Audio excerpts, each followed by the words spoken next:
আজকে ছিল আমার বড় মাসির বাড়িতে মনসা পুজো। এই যে আমি রেডি হয়ে গেছি, আমাকে কেমন লাগছে কমেন্ট করে জানিও। তোমরা কেউ কমেন্ট করতে চাও না, খুব কম কম কমেন্ট করো, কেন আমি এটা জানি না।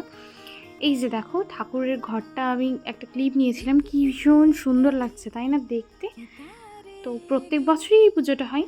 তারপর আমরা সবাই খেতে বসে গিয়েছিলাম। এই যে এখানে ছিল পোলাও, আলুর দম, পাঁপড়, চাটনি। এই যে সবাই না আমার ব্লগটাকে কেন ভয় পায় আমি জানি না। আমি যখনই ভিডিও অন করি বলে ভিডিও করবে ভিডিও করবে। এটা আমার দিদির ছেলে। এই যে সবাই এসেছে। আমার মাসির বাড়ির যে জায়গাটা ওটা ভীষণ সুন্দর। ওই যে ওদের বাড়ির কাছ থেকেই ট্রেন যায়। এখানে আমার সব দিদিরা ছিল, তো আমার ভীষণ ভালো লাগছিল এখানে গিয়ে। আচ্ছা বলে রাখি, যারা ভিডিওটা আমার ফার্স্ট টাইম দেখছো প্লিজ চ্যানেলটাকে একটু সাবস্ক্রাইব করে দিও। এই বিশ্বহরি ঠাকুরের পুজোটা অনেক জায়গায় হয়েছে, তোমরা কে কে কোথায় কোথায় দেখেছো প্লিজ আমাকে একটু কমেন্ট করে জানিও। আর তোমরা কে কোথা থেকে আমার ব্লগ দেখো প্লিজ একটু বলো। এই যে মালপোয়া, লুচি, সুজি, এটা আমার ফেভারিট একটা ভোগ ঠাকুরের। আমি সব জায়গায় গেলেই ঠাকুরের ভোগে লুচি সুজিটা খেতে ভীষণ পছন্দ করি।